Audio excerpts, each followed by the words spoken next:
ఘనమైన నామానికి స్తోత్రం కలుగునుగాక. హల్లెలూయా. రోమీలకు రాసిన పత్రికలో ఉన్న 7 అంశాల గురించి దేవుడు మనతో మాట్లాడాడు. రోమీలకు రాసిన పత్రిక 12వ అధ్యాయంలో ఉన్న విషయాలు పరిశుద్ధాత్మ దేవుడు మనతో మాట్లాడాడు. మరి పరిశుద్ధాత్మ దేవుడు మనకిస్తున్న హెడ్డింగ్ ఏంటంటే, మీ జీవితాన్ని మార్చే సూచనలు. చెప్పండి. నా జీవితాన్ని మార్చే సూచనలు. నా జీవితాన్ని మార్చే సూచనలు. ఎవరి జీవితం? ఎక్కడున్నాయి ఇవి? ఈ 12వ అధ్యాయములో 16 సూచనలు ఉన్నాయి. ఎన్ని? 16 చెప్పను, ఒక్కొక్క వారం ఒక్కోటి చెప్పుకుంటూ ముందుకు సాగుదాం. దేవునికి స్తోత్రం. హల్లెలూయా. మొట్టమొదటి పాయింట్ ఏంటంటే, సజీవ త్యాగముగా నిన్ను నీవు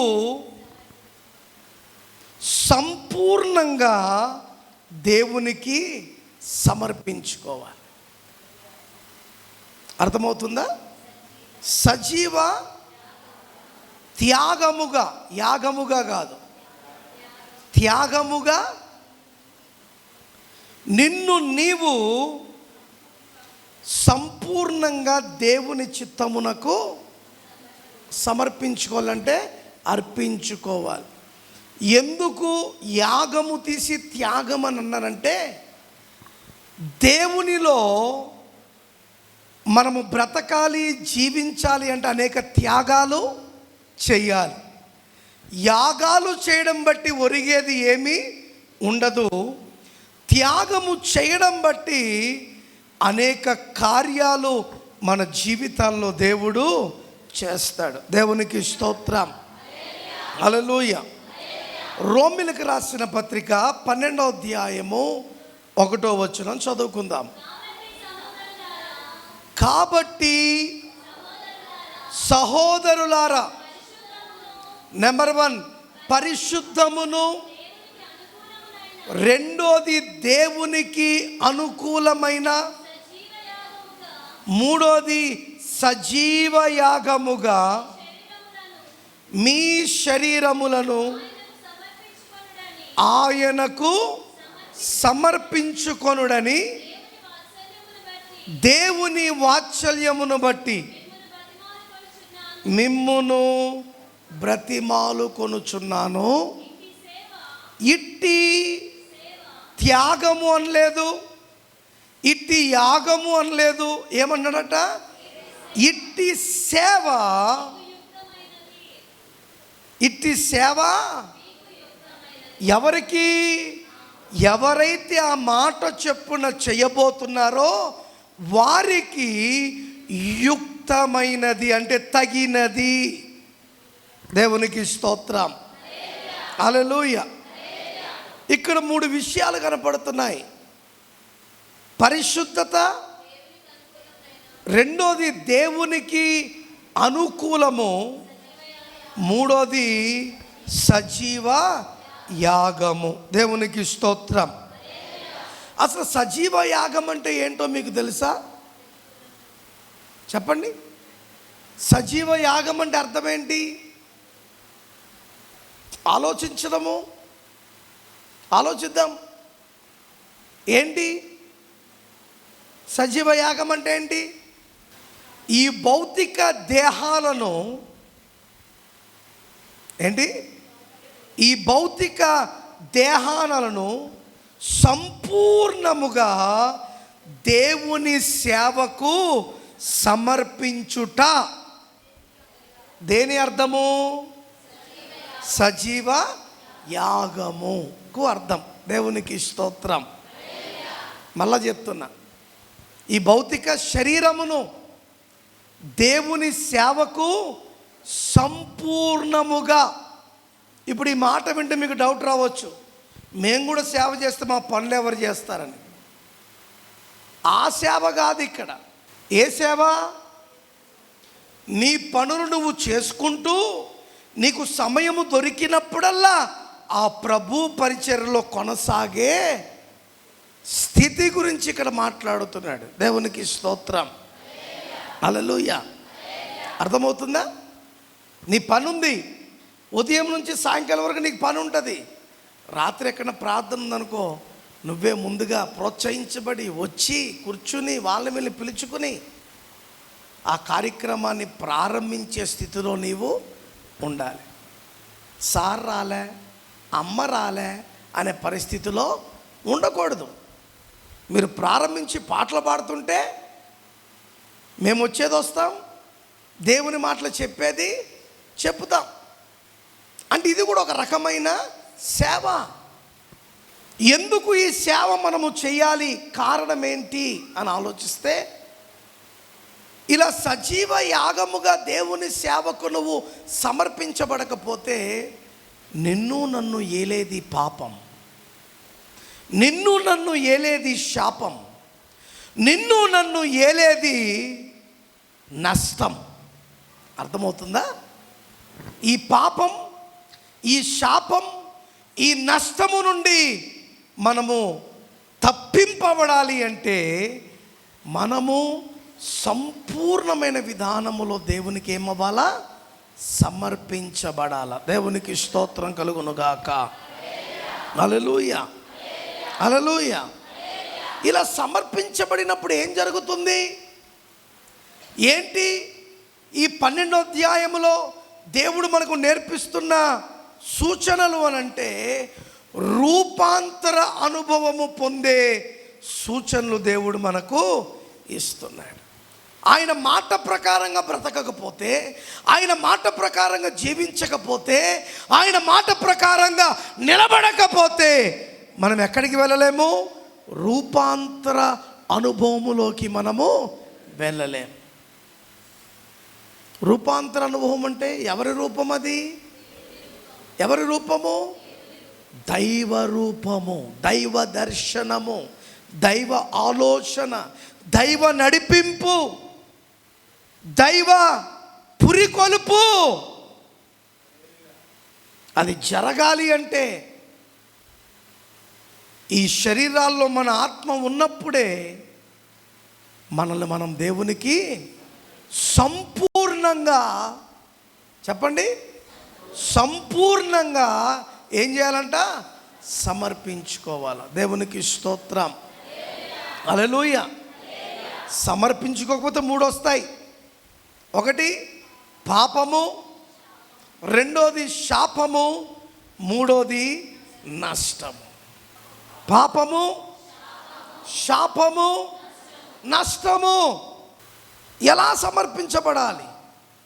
ఎందుకు సమర్పించబడాలి? కారణం ఏంటి అనంటే చూద్దాం. హెబ్రీయులకు రాసిన పత్రిక 9వ అధ్యాయము 12వ వచనం చదువుకుందాం. హెబ్రీయులకు రాసిన పత్రిక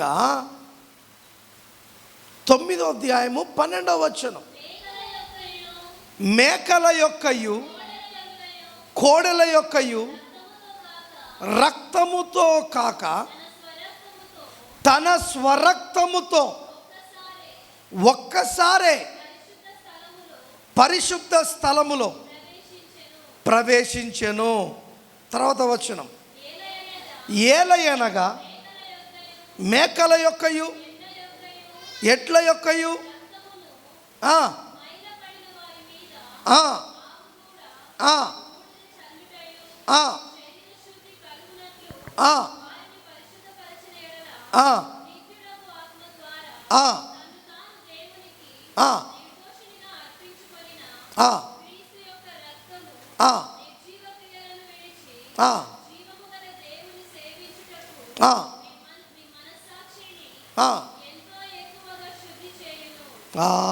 దేవునికి స్తోత్రం. ఒక మాట ఉంది, ఎంతో ఎక్కువగా ఏం చేస్తుందంటండి? ఎవరి రక్తము? ఎవరి రక్తము? యేసు ప్రభుల వారి రక్తము.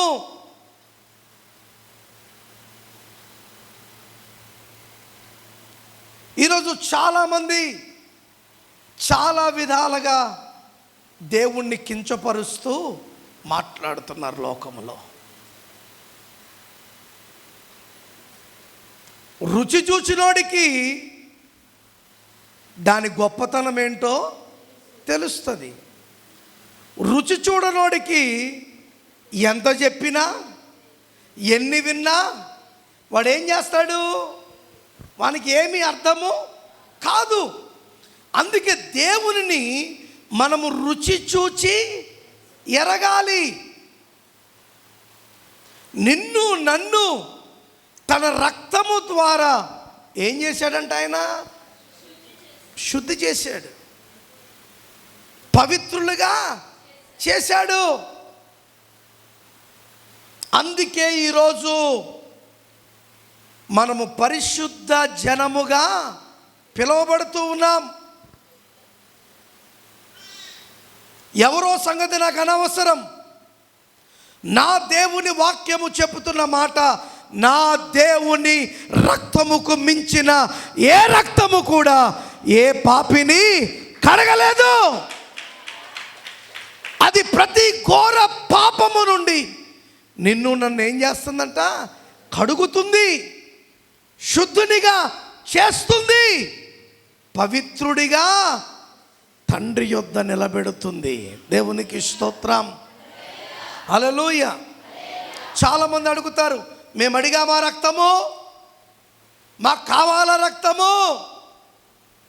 నువ్వు అడగకపోవచ్చు, ఆయన అడిగేవారు చాలామంది ఉన్నారు. అర్థమవుతుందా? ఊర్లోకి ఐస్ క్రీమ్ బండి వస్తుంది.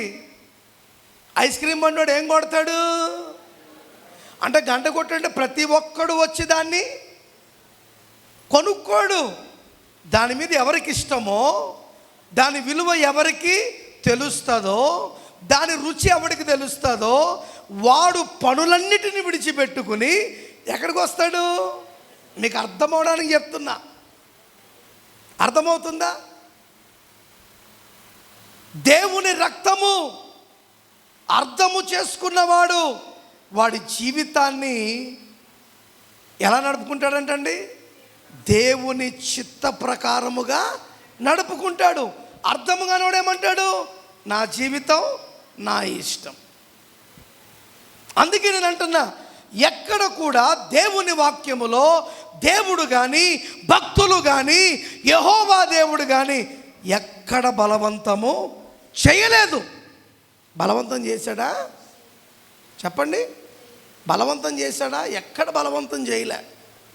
తనను సేవిస్తున్న వారికి కొన్ని సూచనలు మాత్రమే తెలియజేశాడు.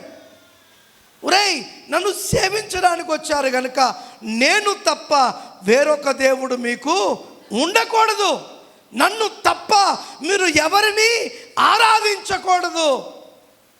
అలాగ ఆరాధిస్తే అర్థం ఏంటంటే, భయము లేని కోడి బజార్లో గుడ్డు పెట్టిందంట.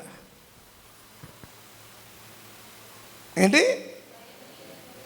కోడి గంప కిందగా పెడుతుంది నువ్వు, మేతేస్తుంది నువ్వు, దాని బాగోగులు చూస్తుంది నువ్వు. ఇది నీకు గుడ్డు పెట్టకుండా ఎవరికి పెడుతుంది? పక్కింటోడికి పెడితే దాన్ని ఏమంటారు? అందుకే పెద్దల సామెతలు అన్నారు, ఏమని? భయం లేని కోడి బజార్లో గుడ్డు పెట్టినట్టు. నువ్వు ఎవరి వల్ల బ్రతుకుతున్నావు?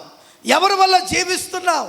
ఎవరి వల్ల ఈరోజు ఈ స్థితిలో నిలబడ్డావో ఆయనను విడిచిపెట్టి నీ కోరిక చెప్పిన ఇష్టానుసారంగా నువ్వు బ్రతుకుతే సహించేవాడు దేవుడు కాడు. నీ తల్లిదండ్రులు నీ కొరకు అనేక త్యాగాలు చేసి వారి రక్తమును చెమటగా కార్చి నిన్నొక ప్రయోజనకులుగా చేశారనుకో. ఇప్పుడు వారు పెద్దగా అయిన తర్వాత మా అమ్మ నాయన ఏం చేయలే, ఆ పక్కింటి అంకుల్ ఆంటీ చేశారంటే నీకు ఎలా ఉంటుంది? కోపం వస్తే ఉతికేస్తావు, తట్టుకోలేకపోతే ఫ్యాన్కి ఉరేసుకుని చచ్చిపోతావు. అంతేనే కదా? అవునా? ఇంత నేను చేస్తే నా బిడ్డే ఏం చేసింది? నాకు విలువ లేకుండా. అవునా కదా? మాట్లాడండి. ఎవరికి అర్థం కావట్లేదా దేవుని మాట? అర్థం కావట్లేదంటే చెప్పండి, ప్రార్థన చేసేస్తాను. నిలబడలేని స్థితిలో నిలబడ్డాను మీ ముందు నేను. మరి నిలబడినప్పుడు మీ దగ్గర నుంచి స్పందన రావాలా లేదా? చెప్పండి, ఇప్పుడు ఏమడిగాను నేను మిమ్మల్ని?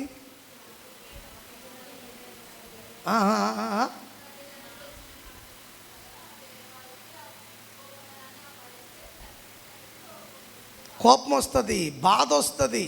సున్నితమైన వారు ప్రాణాలు కూడా తీసుకుంటారు.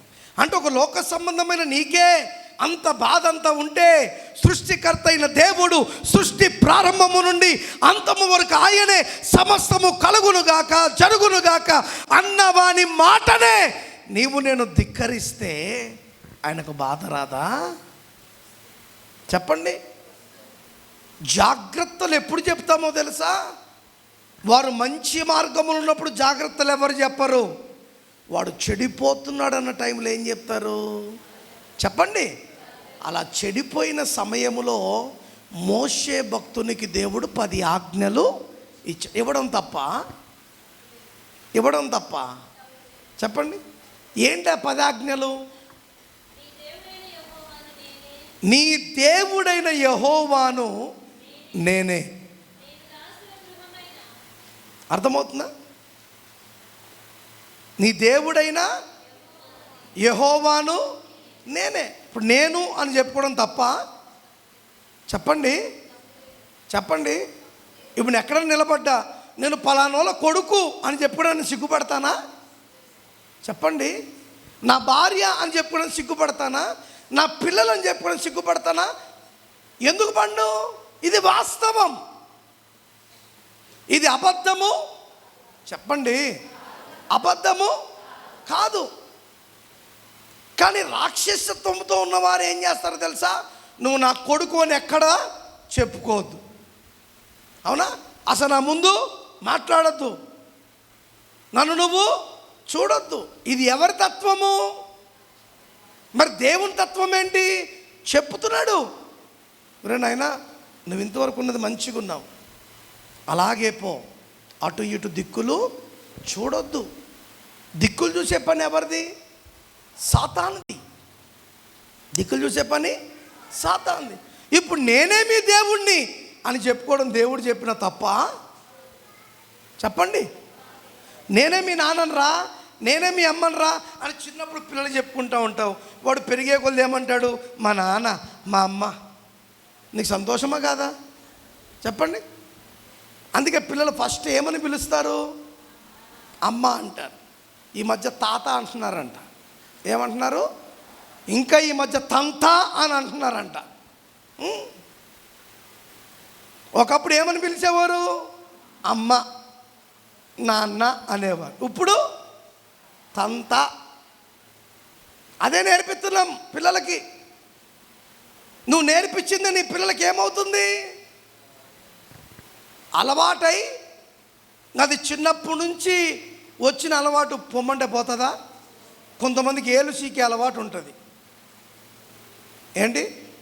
సీకి సీకి సీకి సీకి ఆ ఏలంతా ఏమవుతుంది? సన్నగా అయిపోతుంది. నువ్వు ఎన్నిసార్లు కాల్చు, ఎన్నిసార్లు కొట్టు, ఎన్నిసార్లు ఏం చేయి, వాడి చెయ్యి ఎక్కడికి పోతుంటుంది? నువ్వు ఇదే చిన్నప్పుడు చేసినంటే వాడికి అలవాటు వచ్చేది. పాలు మాంతా లేదని అలవాటు చేసే వాళ్ళు కొంతమంది ఉంటారు. ఏదోలే నోట్లో ఏలు పెడితే వాడు దేన్ని ఆశించడు అనుకునేవారు కొంతమంది. అలాగ అలవాటు చేసింది పెద్దగా ఏమైపోయింది? ఇప్పుడు దేవుని ప్రజ మార్గము తప్పింది. దేవుని ప్రజ సాతాను ఆలోచనను కల్పించుకుంది. అందుకు దేవుడు ఏం చేశాడు? ఆజ్ఞ ఇచ్చాడు. ఏమని? నీ దేవుడైన యెహోవాను. ఎక్కడుంది అది? తీసారా? ఎక్కడుందని చూస్తున్నారు. నిర్గమకాండము 20వ అధ్యాయము 12వ వచనం చూడండి. నీ దేవుడైన యెహోవాను నేనే.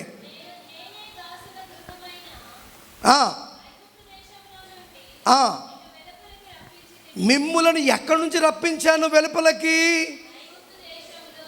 ఐగుప్తి ఎవరిల్లు అంటది?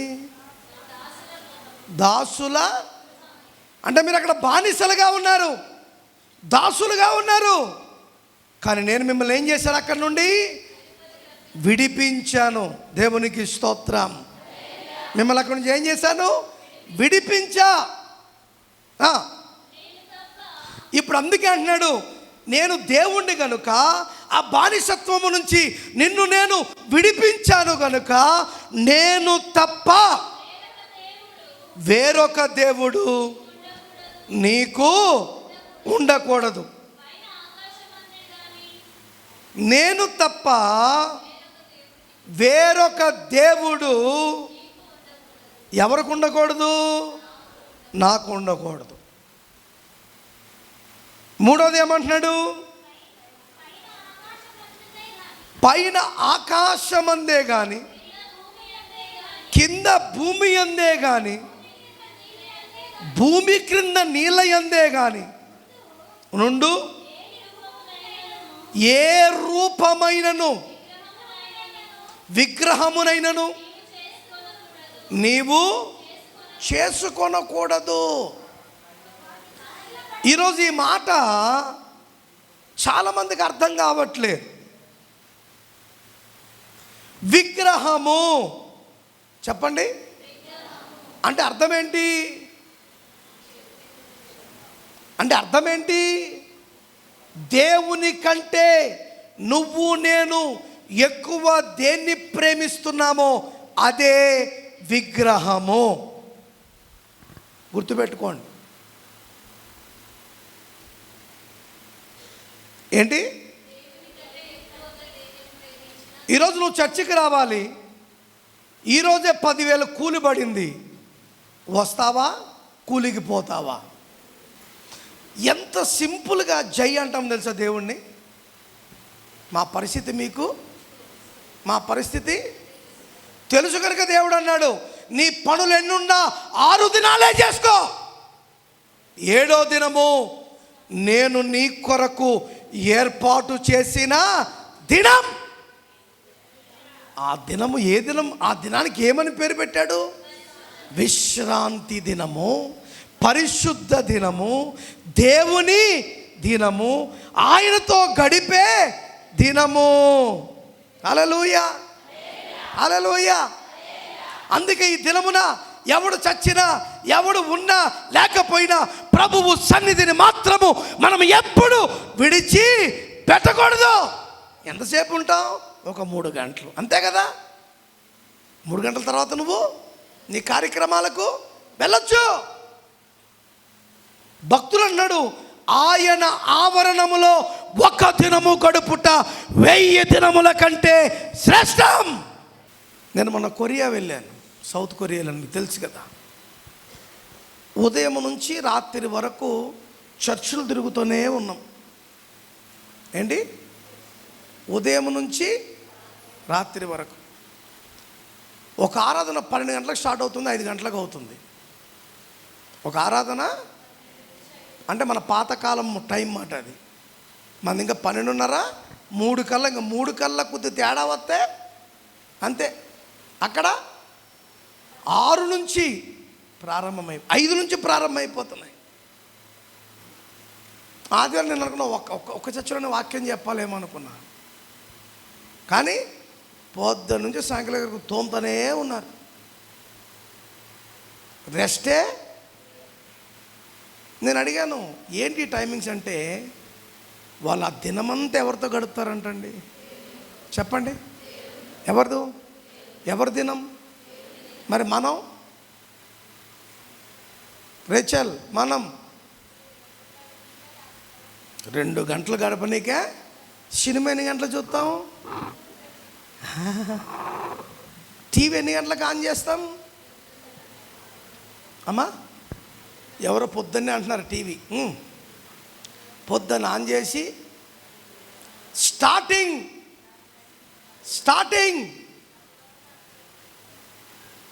క్రైస్తవ భక్తి ఛానళ్ళు. దేంతో స్టార్టింగ్ ఏంటి? సాంగ్స్, ఇంకా దేవుని పాటలతో ప్రారంభమయ్యే ఈ టీవీ అర్ధరాత్రి సినిమాతో ప్రారంభం. దేంతో? మరి దేంతో ప్రారంభించావు? దాంతోనే అంతం అవ్వాలి కదా. ప్రారంభమేమో పొద్దు నుంచి మధ్యాహ్నం వరకు సినిమాలు, బువ్వతిని అలిసిపోయి ఉంటావు, చూసి కనుక ఒక 2 గంటలు పక్కా. మళ్ళీ సాయంకాలం లేచి బయట పెత్తనాలు చేసుకోవద్దు. వాళ్ళింట్లో ఏం జరిగింది, వీళ్ళింట్లో ఏం జరిగింది, వారింటికి ఎవడొచ్చాడు, వీరింటికి అన్నీ తెలుసుకోవాలా. మళ్ళీ 6 అవ్వగానే అటెన్షన్. దేనికి?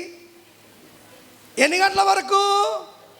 సీరియల్ కూడా 9:30 వరకు వస్తున్నాయండి, 10 గంటల వరకు కూడా వస్తున్నాయండి సీరియల్. ఇప్పుడంటే కొద్దిగా తగ్గింది. ఇంతకుముందు చక్రవాకం ఉన్న టైంలో 7 గంటలకు ప్రార్థన అంటే ఎవడొచ్చాడు కాదు. లే సార్, 7కి ఫన్లు యాడ్ అవుతాయి సార్. నేను అట్నే అనుకున్న ఫస్ట్, పని కాదేమో అని. తీరా ఏంటి గొడవ అంటే ఆ వాతం. ఏ వాతం? అది చక్రవాకం. ఆ వాకం మనకేమైంది? వాతం. ఆ తర్వాత మనకు పడుతుంది పెద్ద వాత. అవునా కాదా? అంటే పనికి మళ్ళా సీరియల్ కొరకు ఏం చేస్తున్నావు? ఆడు ఏడుస్తావు, ఆడు కత్తట్టుకుంటే పొడిచి వేసేయి, ఆడు ఏకముందే వేసేస్తావు నువ్వు. అంటే నటిస్తున్నాడు, బాగానే ఉన్నాడు. ఆ నటనకు సొంగగార్చి చూస్తున్న నీకు మాత్రం ప్రాణహాని ఉంది. అదే లెక్క ఇక్కడ. సాక్షి పేపర్లో వేసాడు 4 సంవత్సరాల కిందట. హై బ్లడ్ ప్రెషరు, హార్ట్ అటాకులు, బీపీలు పెరిగిపోవడానికి కారణం ఏంటంటే తెలుసా? సీరియల్లే అంట. ఏంటి? సీరియలు. కరెక్ట్గా కోడలట కత్తి పట్టుకుని వస్తుంది అత్త దగ్గరికి. కరెక్ట్గా అత్త దగ్గరికి వచ్చేపాటికి 10 to 10 సోమవారం ప్రసారం అంటాడు. సోమవారం, శుక్రవారంది. ఎంత పీకిలాట చూడండి ఇక్కడ. మళ్ళీ ఇంకా విచిత్రం ఏంటంటే, బైబిల్ చదవండి అంటే భాష రాదు, బైబిల్ చదవండి అంటే తప్పులు పోతాయి. కానీ వీళ్ళు కన్నడలో, మలయాళములో, హిందీలో ముందే సీరియల్ చూసి ఈ కథ నాకు తెలియదేంటి, ఇదే కథ అని చెప్పేటోళ్ళు కూడా లేరా? చెప్పండి, ఉన్నారా లేదా? నటించి కోట్లు సంపాదించుకున్నాడు, బాగానే ఉన్నాడు. ఆ నటన చూస్తున్న మనకేమైపోతున్నాం చెప్పండి? బీపీలు, టెన్షన్లు, హార్ట్ అటాకులు, తలకాయలు పగలు కొట్టుకోవడాలు. ఆడు బాగానే ఉన్నాడు, ఈడు. అందుకే దేవుడు అన్నాడు, నటించొద్దురా, జీవించు. ఏంటి? నటన మోసం, జీవించడము నిజం. దేవునికి స్తోత్రం. చెప్పండి. నటన చెప్పాలి గట్టిగా. నటన. ఇప్పుడు ఆ హీరో బండిని ఇట్ట వంచి నడిపాడని ఈ కుర్రాళ్ళు కూడా ఏం చేస్తున్నారు? నిజంగా హీరో నడపడు, స్టంట్లు చేసేవాడు నడుపుతాడు. ఈడు కూడా ఏంటి, అట్ట ఇట్ట పోయి లారీ కిందో బస్సు కిందో పడి తలకాయలు బాటు కొట్టుకోవడమో, లేకపోతే మరి మన యవనస్తులు చాలా మంచోళ్ళు, అంటే మన చర్చోళ్ళు కాదు, లోకంలోని యవనస్తులు. తినడానికి తిండి ఉండదు, అమ్మ నాన్న కూలి చేస్తే కానీ తినడానికి దిక్కు ఉండదు. వాడికి 2.5 లక్షలు పెట్టి బండి కొనియాల. నేను చాలా బండ్లు చూసా, ఇన్ని లక్షలు పెట్టి బండ్లు కొంటారు కదా, ఎప్పుడన్నా పెట్రోల్ ఫుల్ ఉంటుంది అనుకుంటే ఎప్పుడు రిజర్వ్లోనే. నేను ఎన్నాక సార్లు పెట్రోల్ కొట్టినప్పుడు వాళ్ళు వచ్చినప్పుడు చూస్తుంటా, 20 రూపాయలు కొట్టు అంటాడు, 30 రూపాయలు కొట్టు అంటాడు, 40 రూపాయలు అంటాడు. దేనికి? ఎన్ని లక్షల బండికి? 2.5 లక్షల బండికి ఆడేమంటున్నాడు? 20 రూపాయలు కొట్టు, 30 రూపాయలు కొట్టు, 50 రూపాయలు. ఎందుకు అవసరమా బతుకు చెప్పండి? దాని బదులు మైలేజ్ బండి తీసుకుంటే నీకు క్షేమం కాదు. అంటే సాతాను లోకమును ఏం చేస్తుంది? ఆడిస్తుంది. కొట్టము సరి చేసుకోలేవు నువ్వు. నీ కొడుకు ఏం చేస్తున్నావు? 2.5 లక్షలు పెట్టి బండి కొనిస్తున్నావు. అదే బండి వాడి ప్రాణాలు పోవడానికి కారణమవుతుంది. మళ్ళా ఇంటికి పెట్టినాడు దేవుడి శ్రమ. ఏంటి? ఇట్లాంటి వాళ్ళు గడ్డపార తీసుకుని నరికేయాల. మళ్ళీ ఎవరిని ఏంటికి పెట్టాడో శ్రమ పెట్టుకుంది ఎవరు? నువ్వు. లేక లేక పుట్టాడని కొడుకు, లేక లేక పుట్టిందని కుమార్తె ఏం చేస్తున్నారు? నెత్తికి ఎక్కించుకుంటుంటే, ఇప్పుడు నెత్తికి ఎక్కిన వాళ్ళకి పై బాగుంటాయా కింది బాగుంటాయా చెప్పండి? పురుషులు చెప్పాలా? మాట్లాడరే, అంత సీరియస్గా చూస్తున్నారు. నెత్తికి ఎక్కించుకున్నోడికి కింద రాళ్ళు ఉన్నాయా రప్పలు ఉన్నాయా గుంతలైనా చూస్తాడా? ఆడంతా గాల్లో తేలుతుంటాడు. ఆ మజాయే వేరు. ఏడ కూర్చోబెట్టుకుంటావు వాడిని? మెడల మీద. చచ్చే లోపల నీ మెడలు వంచే పని వాడు చెయ్యట్లే. చూడండి, ఎవరు నేర్పిస్తున్నారు? నేనే అనవే, తల్లిదండ్రులు అంటున్నావు పెట్టి నేనే అని చెప్పుకోవడానికి సిగ్గుపడుతున్నావు. మరి ఇది నేనని చెప్పినంత సిగ్గుపడుతుంటే అసలు మనం చేసే పనికి మళ్ళీ పన్నిటిలన్నిటికీ దేవుడు ఎంత బాధపడుతున్నాడో ఆలోచించగలుగుతున్నావా? వాళ్ళు చెడిపోవడానికి కారణం నేనే అని చెప్పడానికి నువ్వేమవుతున్నావు? నామూషిగా ఫీల్ అవుతున్నావు. నా పక్కన వాళ్ళు వింటే ఎట్టా, నా ఎదుటోళ్ళు వింటే ఎట్టా? అవునా? అవునా? మళ్ళీ పొద్దున్నేసి వాళ్ళతోనే రాసుకుంటావు, వాళ్ళతోనే పూసుకుంటావు, వాళ్ళతోనే తిరుగుతావు, వాళ్ళతోనే మాటలు ముచ్చట్లన్నీ వాళ్ళు ఎదురుగుండా చెప్పడానికే నీకేమొచ్చేస్తుంది? అబ్బా. మరి దేవుడు అంటే మనం బాధపడితే బాధపడినట్ట, దేవుడు బాధపడితే దేవుడు బాధపడినట్టు కాదా? ఆలోచించు. తల్లి గర్భములో నీవు నేను రూపింపబడక మునిపే దేవుడు మనల్ని ఏమై ఉన్నాడంట? ఎరిగి ఉన్నాడు. ఏం చేస్తున్నావు నువ్వు? మనమైతే మన కడుపులో బిడ్డ కనుక వాని గురించి ఏం చేసుకోము, బయట వేసుకోము. ఎన్ని పడినా ఎన్ని జరిగినా ఏం చేస్తాం? మనకు ఒకరో ఇద్దరు. మరి దేవునికి ప్రపంచమంతా దేవుని పిల్లలే కదా. మరి దేవుడు ఒక్కొక్కటి చేసి తప్పు కడుపులో దాపెట్టుకున్నాడు అనుకో, ఇది తప్పు అని చెప్పేటోడు ఎవడు? ఇప్పుడు చెప్పండి, మరి దేవుడు తప్ప? ఆజ్ఞ ఇవ్వడం తప్ప? తప్పు లేదు. ఏమన్నాడు ఆయన? నేనే దేవుడను. నేనే దేవుడినో తెలుసా? బానిసత్వము నుండి నిన్ను విడిపించిన దేవుణ్ణి, నీ కట్లను విప్పిన దేవుణ్ణి, నీకు స్వాతంత్రం ఇచ్చిన దేవుణ్ణి, నిన్ను బలమైన బిడ్డలాగా నిలబెట్టిన యోధుడను నేనే. ఆలోచించు ఇప్పుడు. మరి అంత చేసిన దేవుడు ఈ మాటలు చెప్తే తప్పు వచ్చేసాయా? ఒరే నమ్ము.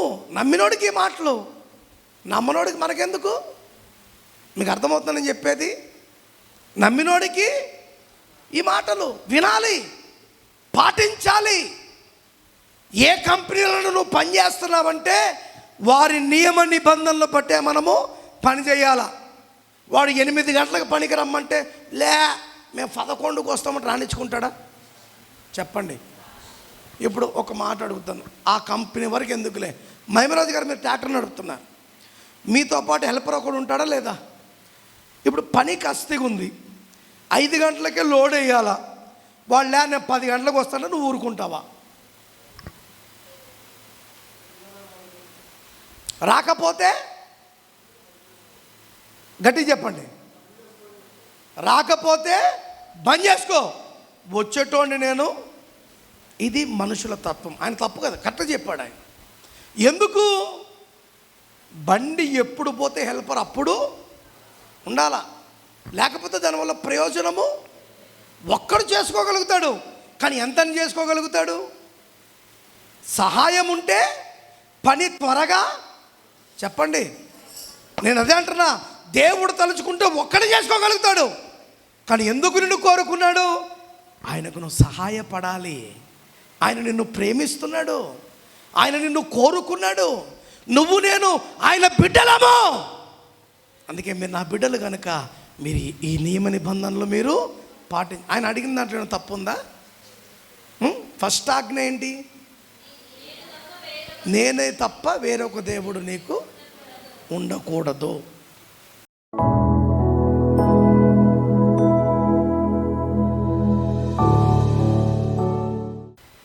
పరిశుద్ధుడా నీ పాదములకు స్తోత్రం. బలహీనులమయ్యా, ఎందుకు పనికిరాని మమ్మల్ని మీరు జ్ఞాపకం చేసుకున్నారు. ఈరోజు నిజమే రోమిలకు రాసిన పత్రిక 12:1 చెప్తున్న రీతిగా, నాయనా మేము పరిశుద్ధతతో నీకు అనుకూలముగా మమ్మల్ని మేము మీకు సమర్పించుకోగలిగిన కృప దయచేయండి. నువ్వు తప్ప మాకు ఈ లోకంలో ఎవ్వరు లేరయ్యా. నువ్వు చెప్పిన ప్రతిదీ సత్యము, అది నిజమే. దాన్ని మానవులుగా మేము పాటించలేని దుస్థితిలో ఉన్నాం.